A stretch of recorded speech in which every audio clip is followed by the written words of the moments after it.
Hello, this is ITHS Mr. Jones with Chapter 3.1, and we're going to talk about functions. Okay, before we talk about functions, we first need to talk about a relation. A relation is a correspondence between two sets where each element in the first set, called the domain, corresponds to at least one element in the second set, called the range. So in layman's terms, a relation is a correspondence between two sets. And those two sets we call domain and range. Domain is simply your input. Your range is your output.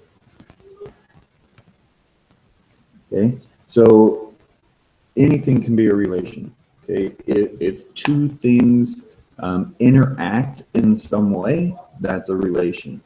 Okay, the domain we call the input, so what is put into that relation, and then the range is what we call the output, so what comes from that relation. We have a couple fancy types of relations. The first one is called a function, and a function is a relation in which every domain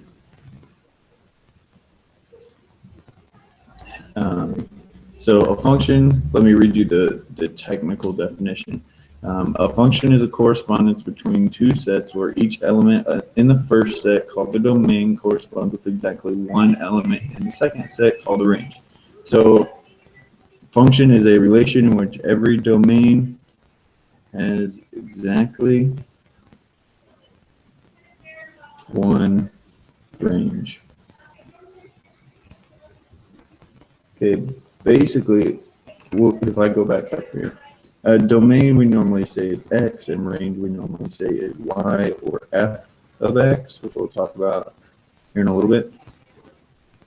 So every one of these X's is going to exactly one Y.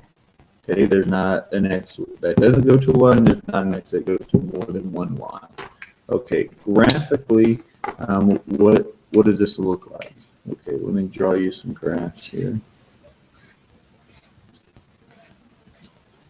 Okay, let's start with the basic, just a line. Okay, so a line is any line is a function. So we have your x's and your y's here. So each one of these x points down here goes to exactly one y value. So these x's here go to one y value on my graph. Later on, we're going to talk about some other fancy parabola, cubic, radical, those kind of things. So if I draw maybe a graph like this, okay, now this is not a function, because if you notice here, if I pick this x value, it is going to this y value and this y value. Okay, so in fact, this x value has two, or this input here has two ranges. Okay, so that would not make it a function. And we can have something as fancy as this.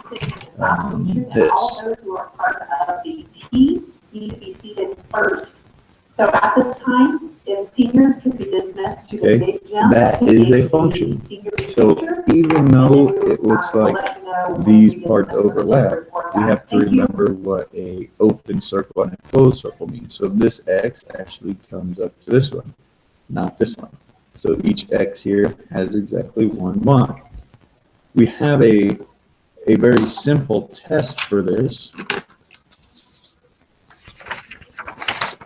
And that test here, well, let's just look at our questions here.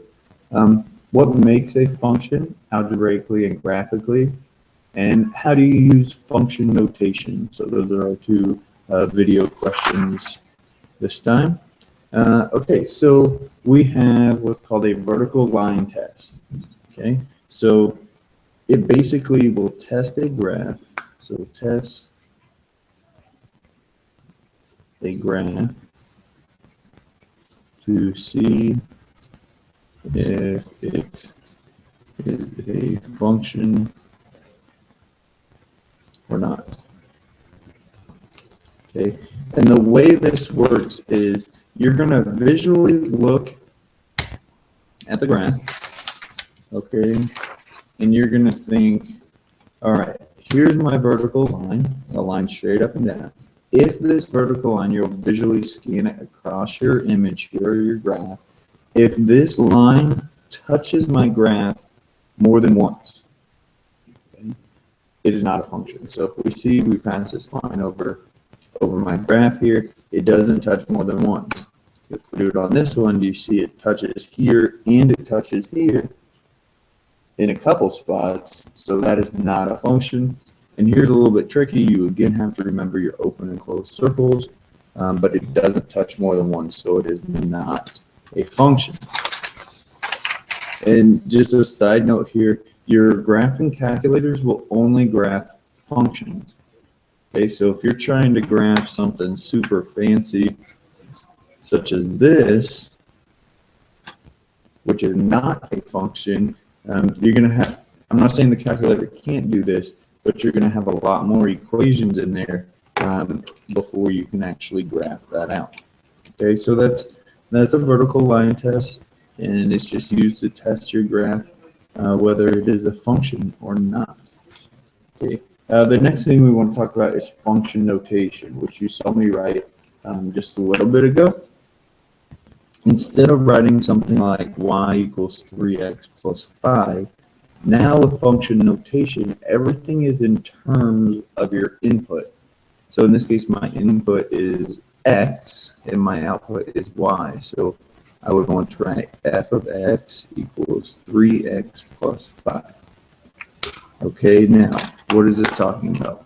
Well, this f is your mapping or your function. Okay, that denotes which function you're using. So like down here, I have f of x equals x plus 3, and h of x equals 3x plus 1. So these are two different functions. I have an f and an h, but they're using the same input letter. And it doesn't always have to be x. I could put, let's say I had w equals 3a minus 10. Then I might say that w of a equals 3a minus 10. So these are talking about the same things. Okay, now, again, the x is the same as this one. That is your input. Okay, so I wrote down some quick examples here from Algebra 1, and you worked a lot with Algebra 2 with this. So here I have two different functions, and I want to evaluate each one of these. So this tells me the input, and this tells me which function I'm going to use. So I'm going to take this into the f function and plug it in where x is. Remember, anytime you plug something in, we need to use parentheses. So then I have -1 plus 3, which is 2. So f of -1 equals 2. Again, here we're taking 5 into the f function. This is my input. This is the function or the mapping I'm using to get my output. So we have 5 plus 3, which is 8. So f of 5 equals 8. That's just saying like y equals 8 when x is 5. It's saying the same thing, just a much quicker way. Here, we're going to plug a into the h function. So right here, I have the h function. Instead of x, I'm going to put in an a. So we have 3a plus 1, which is 3a plus 1. I can't do anything else with it. So that's my equation. Now, sometimes you may have something that looks like this. Let's say we want to find f of x plus 1. You cannot do f of x plus f of 1. You're plugging this whole thing as 1 up here into x. So in this case, into the f function, it would be x plus 1 plus 3, which is x plus 4. Okay? And that would be your f of x plus 1. Okay, don't split those things up that's in parentheses. Okay.